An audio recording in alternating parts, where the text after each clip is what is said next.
ബഹുമാനമുള്ള സഹോദരങ്ങളെ, അപ്പൊ ഞാൻ പറഞ്ഞു വന്ന വിഷയത്തിലേക്ക് ശ്രദ്ധിച്ച് അല്ലാഹു തആല കാര്യം മനസ്സിലാക്കാൻ എനിക്ക് നിങ്ങൾക്ക് തൗഫീഖ് നൽകി അനുഗ്രഹിക്കുമാറാകട്ടെ. മബ്റൂറായ ഹജ്ജ്, മഖ്ബൂലായ ഹജ്ജ്.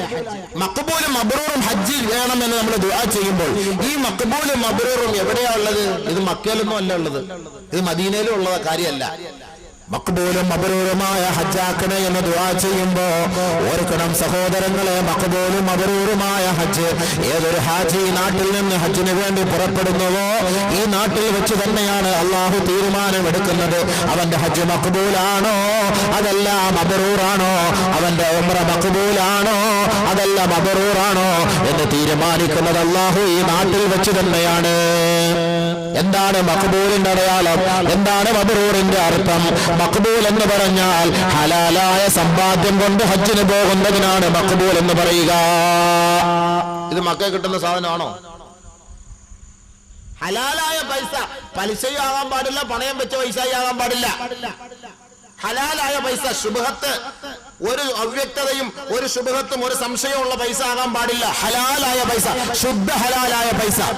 ഈ ഹലാലായ പൈസ കൊണ്ട് ഹജ്ജിന് പോകുമ്പോൾ ആ വാഹനത്തിൽ കയറുമ്പോൾ ലബ്ബൈക അല്ലാഹുമ്മ ലബ്ബൈക ലബ്ബൈക ലാ ശരീക ലക ലബ്ബൈക ഇന്നൽ ഹംദ വന്നിഅമത ലക വൽ മുൽക് ലാ ശരീക ലക. അല്ലാഹുവേ, പാവങ്ങൾ ചെയ്ത മനസ്സുമായി നിന്റെ വീട്ടിലേക്ക് നാട്ടിലേക്ക് പുറപ്പെട്ടു വരികയാണ് റബ്ബേ.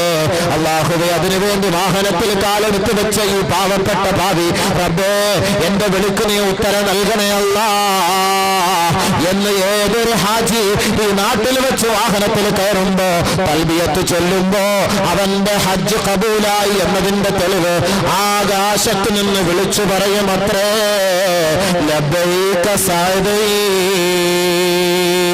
ഹജ്ജുക മബ്റൂറുൻ വ മഖ്ബൂൽ.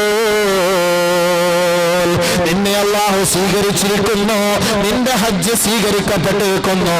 കാരണം നിന്റെ സമ്പത്ത് ഹലാൽ, നിന്റെ വരവ് ഹലാൽ. അതുകൊണ്ട് അല്ലാഹു നിന്റെ ഹജ്ജ് സ്വീകരിച്ചിരിക്കുന്നു എന്ന് വാനലോകത്ത് നിന്ന് മാലാഖമാര് വിളിച്ചു പറയുമത്രേ.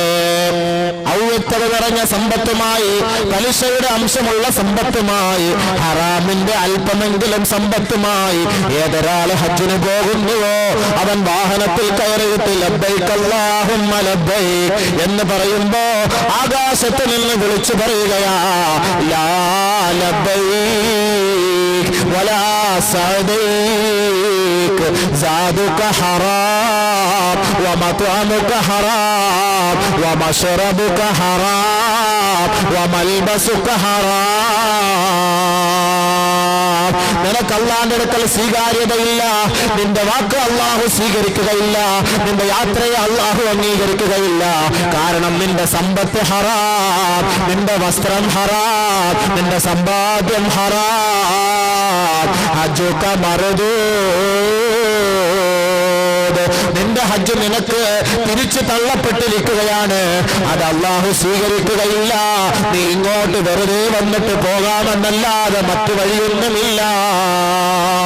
ആകാശത്തെ വിളിച്ചു പറയും മഖ്ബൂലല്ലാത്ത ഹജ്ജ് അല്ലാഹു കാത്തിരക്ഷിക്കട്ടെ.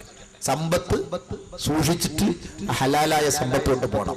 മബ്റൂറായ ഹജ്ജ് എന്ന് പറഞ്ഞാൽ ഹജ്ജ് ചെയ്തിട്ട് മടങ്ങി വന്ന സഹോദര നാട്ടിൽ വന്ന് 40 ദിവസം ദാടിയും വെച്ചുകൊണ്ട് നടക്കും, തൊപ്പിയും വെച്ചുകൊണ്ട് നടക്കും.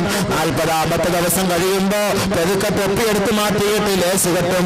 പിന്നെയും 10-20 ദിവസം കഴിയുമ്പോ ലേസ് എടുത്ത് മാറ്റിയിട്ട് ക്യാപ്പ് വയ്ക്കും. പിന്നെ ഒരു 20 ദിവസം കഴിയുമ്പോ ആ ക്യാപ്പും എടുത്ത് മാറ്റും. നീളം കൂടിയ താടി വെട്ടിക്കുറയ്ക്കും. പിന്നെ ഡ്രില്ല് ചെയ്യും. പിന്നെ ആ ഡ്രിമ്മിന്റെ എണ്ണം കുറയ്ക്കും. അവസാനം ഒരു 6 മാസം കഴിയുമ്പോ വടിച്ചു കളയും. കോയാക്കുട്ടി ഹാജിയാരെ, നിങ്ങളിപ്പോ വെറും ഒരു കോയമായി മാറിയല്ലോ. എല്ലാം വടിച്ച് ക്ലീൻ ചെയ്ത് ഹാജിയാരാ, ഹാജി ഹാജി വലിയ ഹാജി. അതിന്റെ അർത്ഥം എന്താ? അതിന്റെ അർത്ഥം എന്താ? കബൂലല്ലാതെ അർത്ഥം, കബൂലായിട്ടില്ലാതെ അർത്ഥം. ഹജ്ജ് ചെയ്ത ഒരു സഹോദരൻ മടങ്ങി വന്ന് മരിക്കുന്നത് വരെ അല്ലാഹയെ ഭയന്ന് ജീവിക്കുന്നവനായി മാറിയാൽ, ഇസ്ലാമിന്റെ ശിയാറുകളോടുകൂടി അവൻ ജീവിച്ചാൽ അവന്റെ ഹജ്ജാണ് മബ്റൂറായ ഹജ്ജെന്ന് ഇബ്നു അബ്ബാസ് റളിയല്ലാഹു അൻഹു വ്യക്തമാക്കി മഖ്ബൂലും മബ്റൂറും എന്താണെന്ന് മനസ്സിലാക്കി തരുന്നു. ഇതാണ് മഖ്ബൂലുൻ മബ്റൂറും. ഇത് മക്കയിലും മദീനയിലും അവിടുത്തെ സൂക്കിലും അവിടുത്തെ പിന്നെ ഇവിടെ കിട്ടുന്ന കാര്യമല്ല. നമ്മൾ വിചാരിക്കും മഖ്ബൂൽ സഫാട മോളിലും മബ്റൂർ മർവാട മോളിലും കിട്ടുന്ന സാധനമാണ്, അത് ഇനി മേടിച്ചുകൊണ്ട് വേണം ഇവിടെ വരാൻ. അത് രണ്ട് രൂപത്തിൽ അള്ളാഹ് ആക്കി തന്നിരിക്കുക, ഒന്ന് ഈത്തപ്പഴത്തിന്റെ രൂപത്തിലും ഒന്ന് സംസം വെള്ളത്തിന്റെ രൂപത്തിലും. അപ്പൊ ഈ സംസം വെള്ളം ഈത്തപ്പഴം ഒരാൾക്ക് കൊണ്ട് കൊടുക്കുമ്പോൾ ഓന്റെ ഹജ്ജും മഖ്ബൂലും മബ്റൂറുമായി.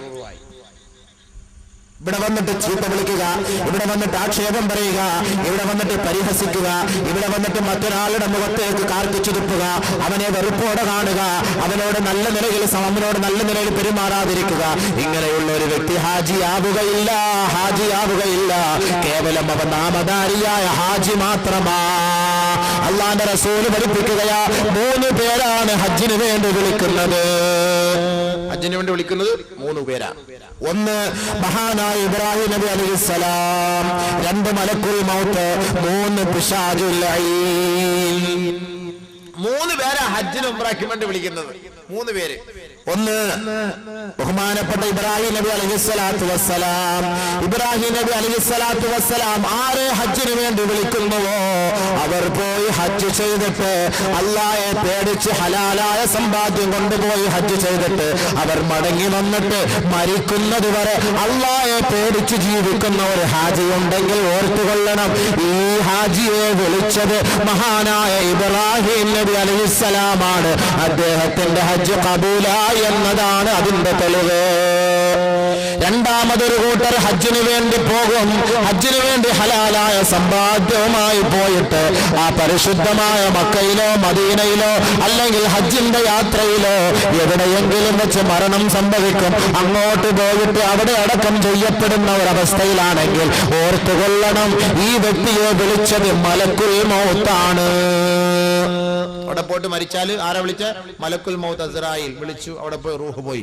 മൂന്നാമതൊരു കൂട്ടരെ വിളിക്കും ശൈത്താൻ, പിശാച് വിളിക്കും. ഈ കൂട്ടർ ഇവിടുന്ന് പോകുമ്പോഴേ ട്രാവൽസുകാരുമായിട്ട് പ്രശ്നം, വണ്ടി കേഴുമ്പം പ്രശ്നം, ചാപ്പാട് കുറവെന്ന പ്രശ്നം, ആഹാരത്തിൽ എന്തെങ്കിലും ന്യൂനത വന്ന പ്രശ്നം, റൂമിൽ എന്തെങ്കിലും കിടക്കയിൽ എന്തെങ്കിലും ബുദ്ധിമുട്ട് വന്ന പ്രശ്നം, മക്കയെന്നോ മദീനയെന്നോ ആദരിക്കപ്പെട്ട സ്ഥലമെന്നോ നോക്കാതെ അവിടെ പ്രശ്നത്തോടെ ബഹളമുണ്ടാക്കിയ ഈ ഹാജിയാർ തൊപ്പിയും താടിയും വെച്ച് ഈ നാട്ടുകാർക്ക് വന്നിട്ട് ഇവിടെ വരട്ടെ, 2 ലക്ഷം രൂപ കൊടുത്തിട്ട് കൊണ്ടുപോയിട്ട് ഞങ്ങളെ കൊണ്ട് അസീസിയായി കൊണ്ടിട്ടതാ, ഇങ്ങോട്ട് വരട്ടെ, അവന് ഞാൻ കൊടുക്കാമെന്ന് അവിടെ വെച്ച് കിളില പിടിച്ച് പ്രതിജ്ഞയെടുക്കും. അയാൾ ഇങ്ങ് വന്നിട്ട് ട്രാവൽസുകാരുമായി ദ്വന്ദ്വയുദ്ധമാണ്. ഇദ്ദേഹത്തിന്റെ പേരും ഹാജിയാണ്. ഓർത്തുകൊള്ളുക, ഇദ്ദേഹത്തെ കൊണ്ടുപോയത് ശൈത്താനാണ്. ശൈത്താൻ കൊണ്ടുവരെ പ്രശ്നം ഉണ്ടാകുള്ളൂ. അവിടം വരെ പോയി അങ്ങോട്ടും പ്രശ്നം, ഇങ്ങോട്ടും പ്രശ്നം, അവിടെയും പ്രശ്നം, ഇവിടെയും പ്രശ്നം, തിരിച്ചു വന്നാലും പ്രശ്നം. തിരിച്ചു വരുമ്പോൾ എല്ലാ അവസ്ഥകളും മാറ്റി പഴയ അവസ്ഥയിൽ പോയ ആരാത്? ശൈത്താൻ. അല്ലാഹ് കാത്തുരക്ഷിക്കട്ടെ. മബ്റൂറായതെന്ന് പറഞ്ഞാൽ അതാ. അപ്പൊ മനസ്സിലായോ? അപ്പൊ മഖ്ബൂലും മബ്റൂറും മനസ്സിലായോ? ഇതാണ് സമ്പത്തിൽ നമ്മൾ ശ്രദ്ധിക്കേണ്ടത്. ദുആ സ്വീകരിക്കാൻ ബഹുമാനപ്പെട്ട സഹാബി നബി തങ്ങളോട് ചോദിച്ചു, അയ്യുൽ കസ്ബി അഫ്ളലു യാ റസൂലല്ലാഹ്, അല്ലാഹുവിന്റെ റസൂലേ ശ്രേഷ്ഠമായ കച്ചവടം ഏതെന്നറിയിച്ചു തരുമോ നബിയേ? قال رسول الله صلى الله عليه وسلم, അല്ലാഹുവിന്റെ റസൂൽ പറഞ്ഞു അത്രേ, അമലുർ റജുലി ബിയദിഹി വകുല്ലു ബൈഇൻ മബ്റൂർ. ഹലാലായ പൈസ കൊണ്ട് സമ്പാദിക്കുന്ന സമ്പാദ്യവും ഒരു സഹോദരന്റെ സ്വന്തം കൈകൊണ്ട് അധ്വാനിക്കുന്ന അധ്വാനവുമാണ് യഥാർത്ഥ കച്ചവടമെന്ന് ഹബീബുനാ റസൂലുള്ളാഹി. അപ്പൊ കൊള്ള പലിശ, ചുമ്മാ ലോട്ടറി എടുത്ത് കിട്ടുന്ന കാശ്, ആരാനെ പറ്റിച്ച് കിട്ടുന്ന പൈസ, ഇൻഷുറൻസിലൂടെ കിട്ടുന്ന കാശ്, 10,000 അടയ്ക്കുമ്പം 10 ലക്ഷം കിട്ടുന്നു. എന്ത് ന്യായം? മോള് പ്രസവിക്കുമ്പോൾ ലേബർ റൂമിൽ വെച്ച് നോക്കും, പെണ്ണാന്നോ, ഇടാ ഇൻഷുറൻസ് വാ ഇങ്ങോട്ട്, എന്നാ എന്റെ മോടെ പേർക്ക് ഒരു 5,000 കിടക്കട്ടെ. 18ാമത്തെ വയസ്സാകുമ്പോൾ 5.5 ലക്ഷം 6 ലക്ഷം അതെടുത്ത് ഒരുത്തന്റെ തലമണ്ടയ്ക്ക് വെച്ചു കൊടുക്കും, എന്നാ എന്റെ മോക്ക് വേണ്ടി 6 ലക്ഷം. ഈ ഹറാമ് തിന്നതിന് ഇവന് കൂലി, മേടിച്ചതിനും കൂലി, ഈ കൊടുക്കുന്ന പാവം പിടിച്ച ഇവൻ വന്ന് ചെറുക്കം വന്ന് ഈ പെണ്ണിനെ കെട്ടിക്കൊണ്ടു പോകുന്നതിനും കൂലി, എല്ലാത്തിനും കൂലി. ഇടിയോടെ ഇടി, ഒരു സുഖവും കാണൂല ഇടിക്ക്. എങ്ങനെ ജായിസാവപ്പ 5,000 രൂപ കൊടുത്തിട്ട് 5 ലക്ഷം വാങ്ങാന്ന് പറഞ്ഞാല് എന്നെ പറയുന്നത് ലൈഫ് ഇൻഷുറൻസ് കുഴപ്പമൊന്നുമില്ല, ജായിസാണ്. അതുകൊണ്ട് നമ്മൾ ചെയ്യുന്ന സമ്പാദ്യത്തിന് ഒരു ഹലാലായ ഒരു അതിന് ഇൻട്രസ്റ്റ് എന്ന് നാട്ടുകാർ പേര് വെച്ചാലും അത് ഇവർ കച്ചവടം ചെയ്യുക. കച്ചവടം ചെയ്തിട്ട് അതിൻ്റെ ഒരു വിഹിതം നമുക്കറിയാം. വിഹിതം ഈ കച്ചവടം ഇത് എവിടെയാ ചെയ്യുന്നതെന്ന് അറിയാമോ? ഈ ഇൻഷുറൻസിൻ്റെ പൈസ കൊണ്ടുപോയി. ഞാൻ അങ്ങോട്ട് പറയുന്നില്ല, പോട്ടെ. ഇന്നലെ ആൾക്കാർ പറഞ്ഞ് റമദാൻ്റെ ഒന്നും പറഞ്ഞില്ല. റമദാനോ ഇതൊക്കെ പിന്നെ വേറെ എന്ത്, ചുമ്മാ പോയി നോമ്പ് കുടിച്ചിട്ട് കഞ്ഞിയും കുടിച്ചിട്ട് ഏമ്പക്കം വിട്ടിട്ട് വന്ന നോമ്പ് ശരിയാവും? ഈ റമദാൻ പറഞ്ഞാൽ എന്താ സംഭവം? എല്ലാവരും ഇരിക്കുന്നത് റമദാനും ചുമ്മാ ലൈലത്തുൽ ഖദറിനെ കുറിച്ച് റമദാന്റെ നോമ്പ് ശരിയാവാനാണ് ഞാൻ ഇതൊക്കെ പറയുന്നത്. അള്ളാഹ് മനസ്സിലാക്കാൻ തൗഫീഖ് തരട്ടെ. പാവ ഉമ്മത്തിനത് മനസ്സിലാവുന്നില്ല. അള്ളാഹ് എനിക്കും നിങ്ങൾക്ക് മനസ്സിലാക്കാൻ തൗഫീഖ് നൽകട്ടെ. അമൽ ചെയ്യാനുള്ള വിഷയമായി പറയുന്നത്. ചുമ്മാ വാള് കേട്ടിട്ട് ചുമ്മാ കുറെ പാട്ടും പാട്ട് എഴുന്നേറ്റ് പോയത് എന്താ 2 ദിവസം ഒന്ന് പ്രസംഗിച്ചത്? എന്ത് കിട്ടി എന്ന് ചോദിച്ചാൽ എന്താ അതിന്റെ അർത്ഥം? ഇന്നലെ പറഞ്ഞു കുടുംബ ബന്ധം ചേർക്കുന്നതിനെ കുറിച്ച് ആരെങ്കിലും ചേർത്ത ഒരാളെന്ന് കൈവെക്കും, ഒരു ദ്വാരക്കട്ടെ. ആരെങ്കിലും ഒരാൾ ചേർത്ത ഒരാൾ കൈവ പേടിയാക്കണ്ട. എന്താ? ആരെങ്കിലും ഉള്ള സലാം പറഞ്ഞോ പോയി ആരോടെങ്കിലും സ്വർഗത്തിൽ പോകണം താല്പര്യം ഇല്ലായിരിക്കും അല്ലേ? നല്ല ഒരു സഹോദരൻ പറഞ്ഞു 50% എതിർത്ത് ഭിന്നിച്ചിരിക്കുകയാണെന്ന്. എങ്ങനെ സ്വർഗത്തിൽ പോകും? സലാം പറയണ്ടേ പോയി? ഒരു സലാമെങ്കിലും ചൊല്ലി നിങ്ങളുടെ കുടുംബ ബന്ധത്തെ നിലനിർത്തണമേ എന്ന് നബി തങ്ങൾ പറഞ്ഞെങ്കിൽ നിങ്ങൾ പൈസ ഒന്നും കൊടുത്തില്ല കുഴപ്പമില്ല, ഒരു സലാമെങ്കിലും പറ എന്ന് പറഞ്ഞിട്ട് ആരെങ്കിലും കേട്ടോ? അപ്പൊ കുടുംബം എന്താ ആരെയും മുറിച്ചിട്ടില്ല എന്നർത്ഥം ഇല്ലേ? കുടുംബം എന്താ മുറിക്കാത്തൊരു കൈയൊന്ന് പൊക്കെന്ന് പറഞ്ഞാൽ പൊക്കോ? എന്തിനാവസ്ഥ അത് ഈ പരീക്ഷണം ഞങ്ങളോട് നടത്തുന്നത്? നന്നാവാൻ വേണ്ടിട്ട്, രക്ഷപ്പെടാൻ വേണ്ടിട്ടല്ലേ ഈ ചോദിക്കുന്നത്, അല്ല മറ്റൊന്നും അല്ലല്ലോ. ഇങ്ങനെയൊക്കെ ഒന്ന് പറയുമ്പോൾ ചിലപ്പോൾ മാറ്റം ഉണ്ടാവും. വയസ്സായി മരിക്കാറായി ഇനിയെങ്കിലും സംസാരിക്കാതെ മിണ്ടാതെ കഴിഞ്ഞുകൊണ്ട് എന്ത് ചെയ്യാൻ? ഇത് ഒരു ഹദീസ് ഞാൻ ഓർമ്മ വരുന്നത്. പക്ഷെ ചിലർക്കൊരു ഇൻഫീരിയോറിറ്റി കോംപ്ലക്സ്, അതായത് നമ്മൾ അങ്ങോട്ട് പോയി സലാം പറഞ്ഞാലേ അവന്റെ പ്രതികരണം എന്തായിരിക്കും, അങ്ങനെ ഒരു ചെറിയ ഒരു കോംപ്ലക്സ് ഉള്ളവരുണ്ടല്ലോ. ഞാൻ അങ്ങോട്ട് സലാം പറഞ്ഞ് ആഗ്രഹിച്ച്, പക്ഷെ അങ്ങോട്ട് പോയ അവന്റെ പ്രതികരണം എന്തായിരിക്കും? നമ്മൾ അങ്ങോട്ട് സലാം പറയാൻ പോകുമ്പോൾ അവന്റെ കയ്യിൽ വല്ല ഉണ്ടോ എന്നൊക്കെ നോക്കിയിട്ട് വേണം പോകാൻ. ചിലപ്പോ എന്തെങ്കിലും ഒരെണ്ണിട്ട് വീക്കിയാലോ. അംർ ഇബ്നു ശുഐബ് റളിയല്ലാഹു അൻഹു റിപ്പോർട്ട് ചെയ്യുന്ന ഹദീസ്, ജാഅ റജുലുൻ ഇല നബി സല്ലല്ലാഹു അലൈഹി വസല്ലം, ഒരു സഹാബി നബി തങ്ങളുടെ സവിധത്തിൽ വന്നിട്ട് പറയുകയാണ്, യാ റസൂലല്ലാഹ്, അല്ലാഹുവിന്റെ റസൂലേ, ഇന്നലി ദബി അർഹാം, എനിക്ക് കുറെ സ്വന്തക്കാരുണ്ട് നബിയേ, കുറെ ബന്ധുജനങ്ങളുണ്ട് നബിയേ, അസിലു, ഞാൻ അവരുമായി ചേർന്ന് താമസിക്കുന്നു നബിയേ,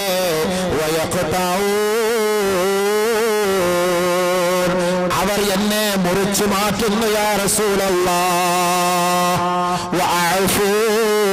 അവർ ചെയ്ത എല്ലാ തെറ്റുകളും ഞാൻ മാപ്പാക്കി കൊടുക്കുന്നു നബിയേ, അവരെന്നോട് അക്രമം കാണിക്കുന്നു യാ റസൂലല്ലാഹ്, ഞാൻ അവരോട് ഉപകാരം ചെയ്ത് അടുക്കുന്നു നബിയേ, അവരെന്നോട് അതിക്രമം പ്രവർത്തിക്കുന്നു, എന്നോട് അപമര്യാദയായി പെരുമാറുന്നു നബിയേ, അതുകൊണ്ട് ഞാനും അവരുമായി പരിപൂർണമായി ബന്ധം വിച്ഛേദിച്ച് ജീവിക്കട്ടെ യാ റസൂലല്ലാഹ്. നമ്മുടെ സംശയം, ഞാൻ അങ്ങോട്ട് പോയി നോക്കുന്നു, ഞാൻ സലാം പറയുന്നു, ഞാൻ പോയി ബന്ധപ്പെടാൻ നോക്കുന്നു, പക്ഷെ ഇവർക്കത് ഇഷ്ടമല്ല. ഇവരിതെല്ലാം എന്നെ കാണുമ്പോൾ മുതുകു തിരിഞ്ഞു പോകുന്നു, ഇവരെ മുഖത്ത് എന്നൊക്കെ കയർത്ത് സംസാരിക്കുന്നു, എന്നോട് ദേഷ്യ സ്വഭാവത്തോട് സംസാരിക്കുന്നു, അതുകൊണ്ട് ഞാനും അങ്ങനെ തന്നെ പ്രവർത്തിക്കട്ടെ നബിയെ, അവരുമായിട്ട് ഞാനും അങ്ങനെ പ്രവർത്തിക്കട്ടെ. റസൂലുള്ളാഹി സ്വല്ലല്ലാഹു അലൈഹി വസല്ലം, അല്ലാഹുവിന്റെ റസൂൽ പറഞ്ഞില്ല,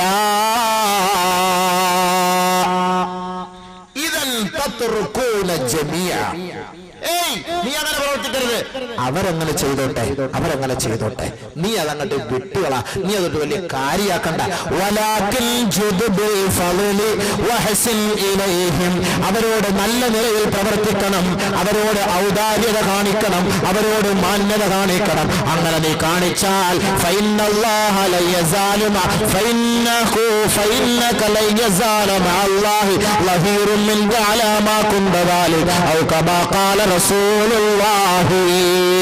നീ അങ്ങോട്ട് പോയി നിന്റെ കുടുംബ ബന്ധത്തോട് ചേർന്ന് സഹവസിക്കുന്നിടത്തോളം കാലം അല്ലാഹു തആല നിനക്ക് സഹായം ചെയ്തുകൊണ്ടിരിക്കുമെന്ന് നബിയുനാ റസൂലുള്ളാഹി. നിനക്ക് അള്ളാഹ് സഹായം ചെയ്യും. അതാണോ നിനക്ക് വേണ്ടത്? അതല്ല നരകമാണോ വേണ്ടത്? അത് നിങ്ങൾ തെരഞ്ഞെടുത്തോളൂ. ഇനി നിങ്ങൾ സലാം പറഞ്ഞാലും കൊള്ളാം, ഇല്ലേലും കൊള്ളാം. പറയേണ്ട ബാധ്യത എനിക്കുള്ളതാണ്, ചെയ്യേണ്ട ബാധ്യത നിങ്ങൾക്കുള്ളതാണ്. അതല്ലാതെ ഒരു ഉസ്താദിൽ പെണ്ണ് കെട്ടിക്കുന്ന പോലെ രണ്ടുപേരുടെയും കൈക്ക് പിടിച്ചു സൗവിജു കാൻകത്തുക്കാൻ ഇനി പറയാൻ പറ്റുമോ? വേണമെങ്കിൽ പോയി ചൊല്ല്, സ്വർഗത്തിൽ പോകണമെങ്കിൽ. എന്റെ വിഷയത്തിലേക്ക് വാ. എല്ലാം നമ്മുടെ വിഷയം തന്നെയാണ്. ഇങ്ങനെ തക്കുവായിൽ കിടക്കുന്നേ ഉള്ളൂ. നോമ്പ് പിടിച്ചാൽ കിട്ടുന്ന ഗുണങ്ങളെ കുറിച്ചാണ് പറഞ്ഞുകൊണ്ടിരിക്കുന്നത്. ഇൻഷാ അല്ലാഹ് അതൊക്കെ തീർക്കട്ടെ. ബഹുമാനമുള്ള സഹോദരങ്ങളെ, അപ്പോ നബി സല്ലല്ലാഹു അലൈഹി വസല്ലം തങ്ങളോട് ചോദിച്ചപ്പോ എന്ത് കസ്ബ്, എന്ത് കച്ചവടമാണ് നല്ലത്? അമലുർ റജുലി ബിയദിഹി, അവന്റെ കൈകൊണ്ട് ചെയ്യുന്ന ജോലി. വകുല്ലു ബൈഇൻ മബ്റൂർ, എല്ലാ ഹലാലായ കച്ചവടം. അപ്പോ ലോൺ എടുത്തിട്ട് കച്ചവടം ചെയ്യരുത് നടത്തും. അപ്പൊ അതിനകത്ത് എന്ത് പറ്റിപ്പോയി? മബ്റൂർ അല്ല, പലിശയായി പോയില്ലേ? 10,000 രൂപയ്ക്ക് നമ്മൾ ലോൺ എടുത്തിട്ട് കച്ചവടം ചെയ്യുമ്പോൾ അടയ്ക്കുമ്പോൾ അത് കൂടുതൽ അടയ്ക്കണ്ടേ? അപ്പൊ അത് പലിശയായി പോയില്ലേ? പലിശയായി പോലെ. നബി തങ്ങൾ പറയുകയാ, ഫൈനർ റജുലൽ മുഅ്മിന ലയഖ്തരിഫുൽ ലുഖ്മത മിനൽ ഹറാമി ഇലാ ഫീഹി ലാ യുസ്തജാബു ലഹു ദഅവത്തുൻ 40 യൗമാ. ഒരു മുഅ്മിനായ സഹോദരൻ ഹറാമ് കലർന്ന സമ്പാദ്യം അവന്റെ വായിലേക്ക് ഉയർത്തി അവൻ ഭക്ഷിച്ചാൽ ഫലാ യുസ്തജാബു ലഹു ദഅവത്തുൻ 40 യൗമാ, 40 ദിവസത്തോളം അവന്റെ ദുആക്കളോ അവന്റെ ആരാധനാ കർമ്മങ്ങളോ അല്ലാഹു സ്വീകരിക്കുകയില്ല എന്ന് മുഹമ്മദ് മുസ്തഫ സല്ലല്ലാഹു അലൈഹി വസല്ലം. പിന്നെ അങ്ങനെ ദുആ ചെയ്താൽ സ്വീകരിക്കും? പിന്നെ അങ്ങനെ എന്നിട്ട് അള്ളാഹെ കുറ്റം പറഞ്ഞിട്ട് കാര്യമുണ്ടോ? അള്ളാഹെ കുറ്റം പറഞ്ഞിട്ട് കാര്യമുണ്ടോ? ദുആ ചെയ്ത ആ ദുആ സ്വീകരിക്കാത്തതിന്റെ കാരണം ഇതാണ്. പോയിക്കൊണ്ടിരിക്കുന്നത് എന്താണ്? ഹറാം. ഹറാം. മത്അമുഹു ഹറാം വമശ്റബുഹു ഹറാം വമൽബസുഹു ഹറാം ഫഅന്നാ യുസ്തജാബു ലഹു.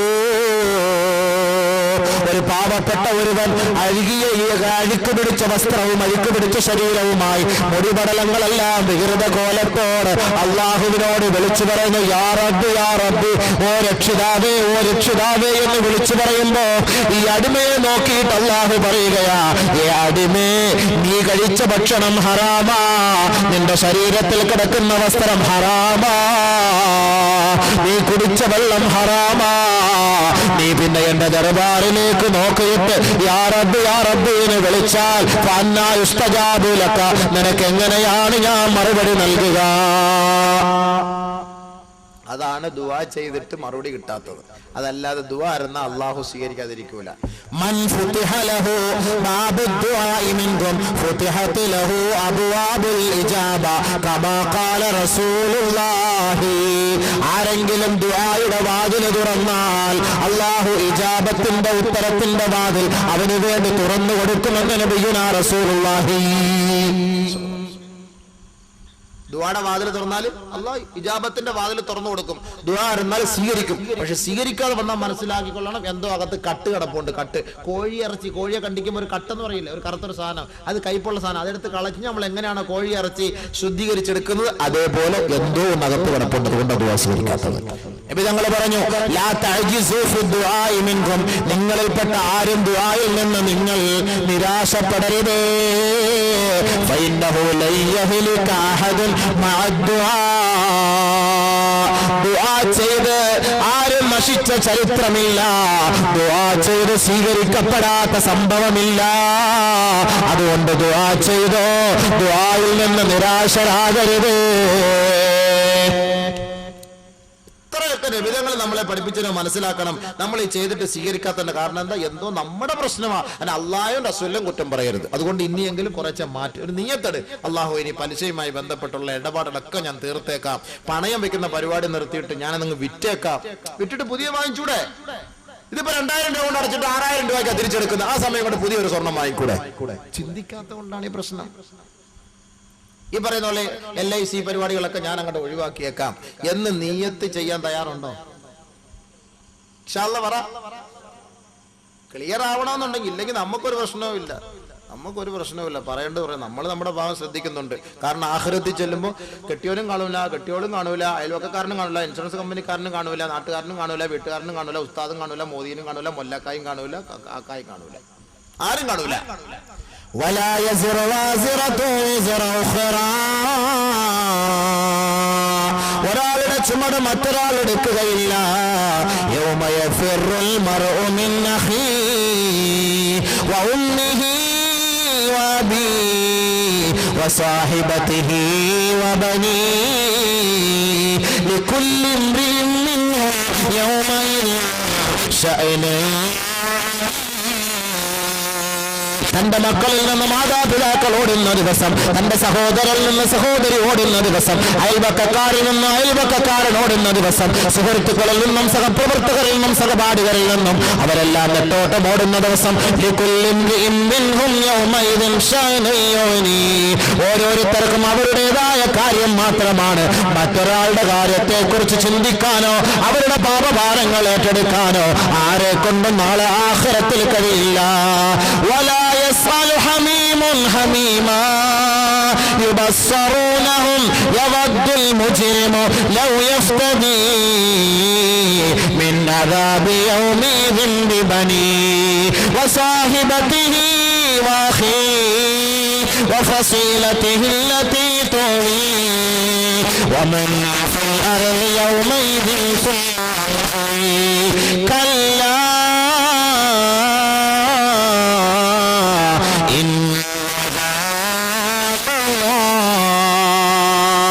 ദുനിയാവിൽ വെച്ച് എല്ലാ തെറ്റുകുറ്റങ്ങൾക്കും കൂട്ടുനിൽക്കുന്ന സഹോദരങ്ങൾ, കൂട്ടുനിന്നുകൊണ്ട് എല്ലാ മോശമായ പ്രവർത്തനത്തിനും സംഭവത്തിനും സാക്ഷ്യം വഹിച്ച സഹോദരങ്ങളെ നാളെ അല്ലാഹു ആഖിറത്തിൽ ഒരുമിച്ച് കൂട്ടും. ഈ ദുനിയാവിൽ വെള്ളമടിക്കാൻ പ്രേരിപ്പിച്ചവർ, സിനിമ കാണാൻ പ്രേരിപ്പിച്ചവർ, വ്യഭിചരിക്കാൻ പ്രേരിപ്പിച്ചവർ, പലിശ വാങ്ങാൻ പ്രേരിപ്പിച്ചവർ, ചീട്ട് കളിക്കാൻ പ്രേരിപ്പിച്ചവർ, പണയം വെക്കാൻ പ്രേരിപ്പിച്ചവർ, അതുമായി ബന്ധപ്പെട്ട സകലമാന വൃത്തിഹീനമായ നടപടികൾക്കും പ്രേരിപ്പിച്ചവർ, ഇവരെ എല്ലാവരെയും നാളെ ആഖിറത്തിൽ അല്ലാഹു ഒരുമിച്ച് കൂട്ടും. എന്നിട്ട് സ്വർഗത്തിൽ കടക്കാൻ കടമ്പോൾ അടുത്തു നിൽക്കുമ്പോ അല്ലാഹു തആല അവനോട് പറയും അത്രേ, ഇതാ നിന്റെ കൂട്ടുകാരൻ, ഇവനാണല്ലോ നിന്നെ വഴിതെറ്റിച്ചത്. യുബസ്സറൂനഹും ഇവനെ അല്ലാഹു കാണിച്ചു കൊടുക്കും. ഇതാ നിന്നെ വഴിതെറ്റിച്ചവൻ. നമസ്കരിക്കാൻ പള്ളിയിലേക്ക് പോകുമ്പോൾ അതിന് തടസ്സം നിന്നവൻ മദ്യപിക്കരുത് എന്ന് പറഞ്ഞപ്പോൾ അല്പം സ്കോച്ച് നിലക്കും വാങ്ങിത്തന്ന് നിന്നെയും മദ്യപിക്കുന്നതിന് കൂട്ടിയിണക്കിയവൻ. പലിശ വാങ്ങരുത് എന്ന് പറഞ്ഞപ്പോൾ അത്യാവശ്യത്തിന് പലിശ വാങ്ങുന്നത് കൊണ്ട് കുഴപ്പമില്ല എന്ന് പറഞ്ഞവൻ ബാങ്കിൽ ലക്ഷക്കണക്കിന് പൈസ നിക്ഷേപിക്കുമ്പോ അവിടുന്ന് കിട്ടുന്ന പലിശ നിങ്ങൾ എഴുതി തള്ളനെ വാങ്ങരുത് എന്ന് പറയുമ്പോ അത് ഇൻട്രസ്റ്റ് അല്ല, അത് കച്ചവടം ചെയ്ത ലാഭവിഹിതമാണെന്ന് പറഞ്ഞ് ന്യായം പറഞ്ഞുകൊണ്ട് ഹറാമ് സമ്പാദിക്കാൻ കൂട്ടുനിന്ന കൂട്ടുകാരനാണിവൻ. യുബസ്സറൂനഹും അല്ലാഹു ഇവനെ കാണിച്ചു കൊടുക്കുമ്പോൾ വലാ യസ്അലു ഹമീമുൻ ഹമീമാ, ഒരു കൂട്ടുകാരനെ എനിക്ക് കാണണ്ട റബ്ബേ, എനിക്ക് കാണണ്ട റബ്ബേ, എനിക്കിവരെ കാണണ്ട റബ്ബേ എന്ന നാളെ റബ്ബിന്റെ കോടതിയുടെ മുന്നിൽ ശടിച്ചു പറയും അത്രേ. ശേഷം ഇവൻ അവിടെ ആവലാതിപ്പെട്ട് വേവലാതിപ്പെട്ട് രക്ഷപ്പെടുന്നതിന് വേണ്ടി റബ്ബിനോട് പറയും, യബദ്ദുൽ മുജ്രിമു ലൗ യഫ്തദി മിൻ അദാബി യൗമിദിൻ ബിബനി. അല്ലാഹുവേ, എന്റെ പൊന്നു മോനെ, നിനക്ക് വേണമെങ്കിൽ ഞാൻ പണയം തരാം, നിനക്ക് വേണമെങ്കിൽ ബലി നൽകാം, എന്നെ ഈ നരക ശിക്ഷയിൽ നിന്ന് രക്ഷപ്പെടുത്തണേ അല്ലാഹ്. യവദ്ദുൽ മുജ്രിമു, ഓരോ പാവിയും അക്രമിയും അവൻ ആഗ്രഹിക്കും, ലൗ യഫ്തദി മിൻ അദാബി യൗമിദിൻ ബിബനി, തന്റെ വാത്സല്യ മിത്രങ്ങളെ പുത്രങ്ങളെ അല്ലാഹുവേ നിനക്ക് നൽകിക്കൊണ്ട് ഈ നരക കുണ്ടാരത്തിൽ നിന്ന് രക്ഷപ്പെടുന്നതിന് വേണ്ടി നിനക്ക് വേണ്ടി എന്ത് സമർപ്പണവും ചെയ്യാമെന്ന് കുറ്റവാളികൾ ആഗ്രഹിക്കുമത്രേ. വസാഹിബതിഹി, തന്റെ ഭാര്യയെ വേണമെങ്കിൽ തരാം, വഫസീലതിഹി അല്ലതി തൂവി, തനിക്ക് അഭയം നൽകിയ മാതാവിനെ വേണമെങ്കിൽ തരാം, തനിക്ക് അഭയം നൽകിയ പിതാവിനെ വേണമെങ്കിൽ തരാം. വമൻ ഫിൽ അർളി യൗമഇദിൻ സുമ്മ യൻജി. അല്ലാഹ്, ഈ ദുനിയാവിൽ താമസിച്ച മാനവരാശികളെ മുഴുവനും നിന്റെ മുന്നിൽ ഞാൻ സമർപ്പിക്കാം. സുമ്മ യുൻജി, ഈ നരക കൊണ്ടാരത്തിൽ നിന്ന് എന്നെ ഒന്ന് രക്ഷപ്പെടുത്തുമോ നാഥാ, എന്നെ ഒന്ന് സംരക്ഷിക്കുമോ നാഥാ, എനിക്കൊരഭയം നൽകുമോ നാഥാ എന്ന് നാളെ അല്ലാഹുവിന്റെ കോടതിയുടെ മുന്നിൽ നിലവിളി വിളിച്ചുകൊണ്ട് ഇവൻ ആക്ഷേപിച്ച് ഇവൻ ആവലാതിപ്പെട്ട് റബ്ബിന്റെ മുന്നിൽ പറയുമ്പോ അല്ലാഹുവിന്റെ മറുപടി കല്ലാ. ദുനിയാവിൽ എത്രയോ വാൾ നീക്കി കേട്ടില്ലേ? എത്രയോ പ്രഭാഷണത്തിന് സാക്ഷ്യം വഹിച്ചില്ലേ? എത്രയോ ഉസ്താദുമാരുടെ മജ്‌ലിസിൽ പോയിരുന്നില്ലേ? എത്രയോ കാസറ്റ് നിങ്ങൾ കേട്ടില്ലേ? എന്നിട്ട് ദുനിയാവിലെ നൈമിഷികമായ ജീവിതത്തിന്റെ രസാനുഭൂതികൾക്ക് വേണ്ടി ഈ ഹറാമ് മുഴുവനും സമ്പാദിച്ചു കൂട്ടിയില്ലേ? അവലം നുഅമ്മിറുകും മാ യതദക്കറു ഫീ മൻ തദക്കറ വജാഅകുമുൻ നദീർ. എത്രയെത്ര പ്രഭാഷകരും എത്രയെത്ര ദൂതന്മാരും നിന്റെ മുന്നിലേക്ക് വന്നുകൊണ്ട് അള്ളാഹുവിന്റെ അജയ്യതയെ കുറിച്ച് വിളിച്ചോതിയില്ലേ? ആഖിറത്തിന്റെ വിശാലതയെ കുറിച്ച് പറഞ്ഞ് മനസ്സിലാക്കിയില്ലേ? നരക ഗുണ്ടാരത്തിന്റെ ശിക്ഷയെ കുറിച്ച് താക്കീത് നൽകിയില്ലേ? ഖാലൂ ബലാ ഖദ് ജാനാ നദീർ. അതേ റബ്ബേ, അതേ റബ്ബേ, സത്യമാണ് റബ്ബേ, വന്നിരുന്നു അല്ലാഹുവേ. ധാരാളം പ്രഭാഷകരുടെ പ്രഭാഷണം കേട്ടവരാണ് റബ്ബേ. ധാരാളം ഖുർആനിന്റെ സദസ്സിൽ പങ്കാളികളായവരാണ് റബ്ബേ. ധാരാളം കാസറ്റുകൾ കേട്ടവരാണ് റബ്ബേ. പ്രവാചകന്മാര് വന്ന ഓരോ വാക്കുകളും ഞങ്ങൾ പെറുക്കിയെടുത്തവരാണ് റബ്ബേ. അതെല്ലാം സത്യമാണ് അല്ലാ. പക്ഷേ നിന്നോട് ഞങ്ങൾ അഭയം തേടുന്നു, നിന്നോട് ഞങ്ങൾ ഒരു അപേക്ഷ സമർപ്പിക്കുന്നു. റബ്ബനാ അഖ്രിജ്നാ മിൻഹാ ഫഇൻ ഉദ്നാ ഫഇന്നാ ളാലിമൂൻ. അല്ലാഹുവേ, ഒരല്പ ജീവിതം കൂടി ഞങ്ങൾക്ക് നീ നൽകിയിട്ട് ഞങ്ങളെ നീ ഞങ്ങളുടെ നാട്ടിലേക്ക് തിരിച്ചയക്കണമേ. ഞങ്ങൾ ഇനി മേലിൽ ഹറാമിന്റെ ഒരു വാക്കും ഹറാമിന്റെ ഒരു പ്രവൃത്തിക്കും കൂട്ടുനിൽക്കുകയോ സമ്പാദിക്കുകയോ ചെയ്യില്ല അല്ലാ എന്ന് ഫഇന്നാ മൂഖിനൂൻ ഉറപ്പ് നൽകുന്നു അല്ലാ, ഉറപ്പ് നൽകുന്നു അല്ലാ. റബ്ബിന്റെ കോടതിയുടെ മുന്നിൽ ഈ പറയുന്ന ഞാനും നീ കേൾക്കുന്ന നിങ്ങൾ അള്ളാഹുവിന്റെ വിധി ന്യായങ്ങളെ തിരസ്കരിച്ചും നിഷേധിച്ചും ജീവിക്കുകയാണെങ്കിൽ പടച്ച തമ്പുരാന്റെ കോടതിയുടെ മുന്നിൽ പോയി ആവലാതിപ്പെട്ടിട്ട് കാര്യമില്ല.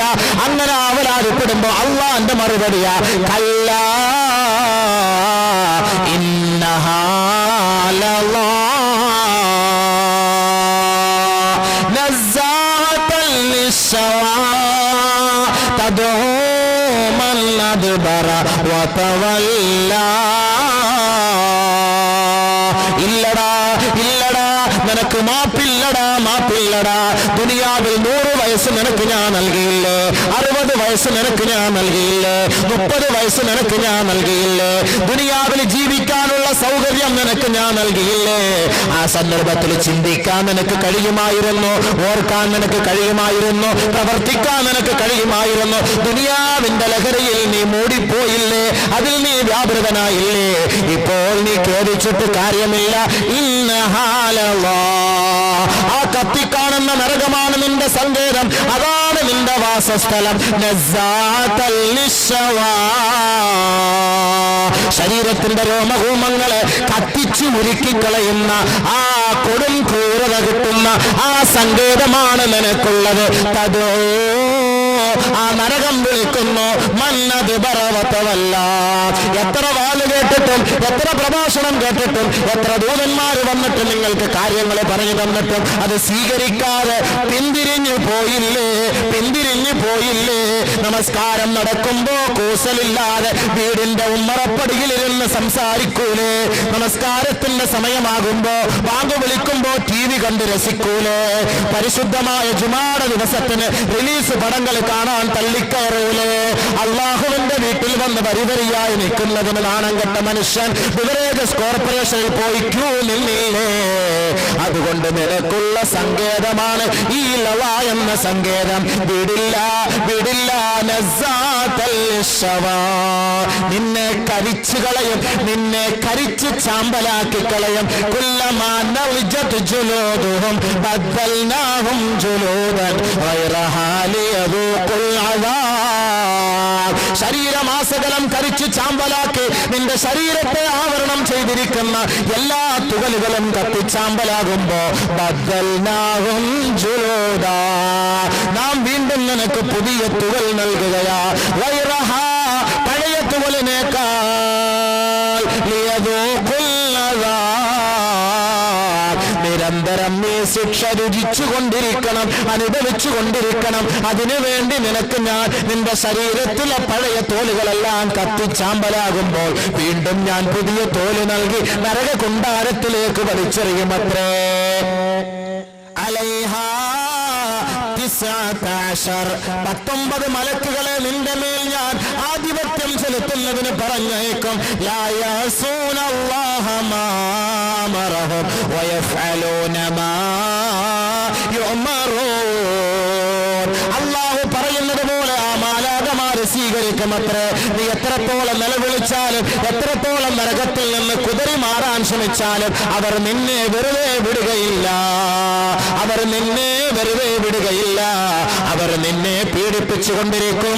ആ പീഡനത്തിന് നീ ഇരയായിക്കൊണ്ടിരിക്കണം. അതൊന്ന് ലഘൂകരിക്കുന്നതിന് വേണ്ടി റബ്ബിനോട് നീ യാചിക്കും. ثم لا يذوق ثم لا يموت فيها ولا يحيا لا يقضى عليهم فيموتوا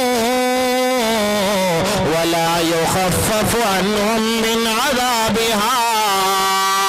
നീ നിലവിളിച്ച് പടച്ച തമ്പുരാനോട് പൊട്ടിക്കരയുമ്പോ, ദുനിയാവിൽ വെച്ച് കരയുമ്പോ നിന്നെ സഹായിക്കാൻ 100 പേര് വരുമെങ്കിൽ ആ നരക കുണ്ടാരത്തിൽ ഒറ്റയ്ക്ക് കിടന്ന് നിലവിളിക്കുമ്പോ ലാ യുഖ്ളാ അലൈഹിം ഫയമൂതു. അല്ലാഹുവേ, നീ ഒന്ന് മരിപ്പിച്ചു കളയണമേ റബ്ബേ, മരിപ്പിച്ചു കളയണമേ റബ്ബേ എന്ന് റബ്ബിനോട് നീ പറയുമ്പോ അല്ലാഹുവിന്റെ തീരുമാനമാണ് ലാ യമൂതു. മരിക്കണ്ട, മരിക്കണ്ട, നരകത്തിൽ മരണമില്ല. വലാ യുഖഫഫു അൻഹും മിൻ അദാബിഹാ. നിനക്കുള്ള ശിക്ഷയിൽ നിന്ന് ഒരു ഇളവ് പോലും അല്ലാഹു ചെയ്യുകയില്ല. അല്ലാഹു കാത്തുരക്ഷിക്കട്ടെ. അല്ലാഹു നരകത്തിൽ നിന്ന് രക്ഷപ്പെടുത്തുമാറാകട്ടെ. ഒരു രക്ഷയിൽ അവിടെ പോയി കിടന്ന് പൊട്ടിക്കരഞ്ഞിട്ട് നിലവിളിച്ചിട്ട് കാര്യമില്ല. ഇവിടെ വെച്ച് മാറാനുള്ള അവസരമാണിത്. ഇവിടെ വെച്ച് മാറാനുള്ള അവസരമാണിത്. ഇപ്പോൾ നമ്മൾ മാറി തൗബ ചെയ്ത് അള്ളാഹുവിന്റെ മുന്നിൽ നമ്മുടെ തെറ്റുകുറ്റങ്ങളൊക്കെ സമർപ്പിക്കാൻ തയ്യാറായാൽ 100 വട്ടം അള്ളാഹു സ്വീകരിക്കും. 100 വട്ടം അള്ളാഹു സ്വീകരിക്കും. അള്ളാഹു സുബ്ഹാനഹു വ തആല അള്ളാഹു മാപ്പ് ചെയ്തു തരും. നമ്മൾ തൗബ ചെയ്ത് പഠിച്ചവന്റെ വിവരമില്ലായ്മയുടെ പേരിൽ ഞാൻ ലോൺ എടുത്തു, വിവരമില്ലായ്മയുടെ പേരിൽ സിസിക്ക് വണ്ടി എടുത്തു, വിവരമില്ലായ്മയുടെ പേരിൽ ഞാൻ ഹറാമായ വഴികളുമായി ബന്ധപ്പെട്ടു. യാ അല്ലാഹ്, ഞാൻ പ്രതിജ്ഞ എടുക്കുന്നു, ഇനി മേലില്ല റബ്ബേ, ഇനി മേലില്ല അല്ലാഹ്. ഇന്ന് നമ്മൾ പ്രതിജ്ഞ എടുത്താൽ ഈ പരിശുദ്ധമായ ശഅബാനിന്റെ ഈ രാവിൽ റമളാനിനെ വരവേൽക്കുന്നതിന് മുന്നോടിയായി നമ്മുടെ ഈ മാലിന്യങ്ങളെല്ലാം കഴുകിക്കളയാൻ നമ്മൾ തയ്യാറാകാൻ നമ്മൾ നിയ്യത്തെടുത്താൽ റബ്ബ് നമ്മുടെ ഭാവി ജീവിതം ഹൈറിലേക്കും ഹലാലിലേക്കും കൊണ്ടെത്തിക്കും. അല്ലെങ്കിൽ നരകത്തിൽ പോയി അള്ളാന്റെ മുന്നിൽ പോയി ഓശാനിച്ച് നിൽക്കേണ്ടി വരും. അതുകൊണ്ട് എല്ലാവരും തൗബ ചെയ്തോ. ഇൻഷാ അല്ലാഹ് തൗബ ചെയ്യൂലേ? ഇതിൽ നമുക്ക് മാറണം. കുറേശ്ശെ ഉള്ള വരുമാനം മതിയെന്ന്, ഉള്ളത് മതി. എന്തിനായി വാരിക്കും? ഇന്നലെ പറഞ്ഞു കേട്ടില്ല, ഇന്നലെ നമ്മളതൊക്കെ പറഞ്ഞായിരുന്നല്ലോ. അപ്പൊ അല്ലാഹയെ പേടിച്ചാൽ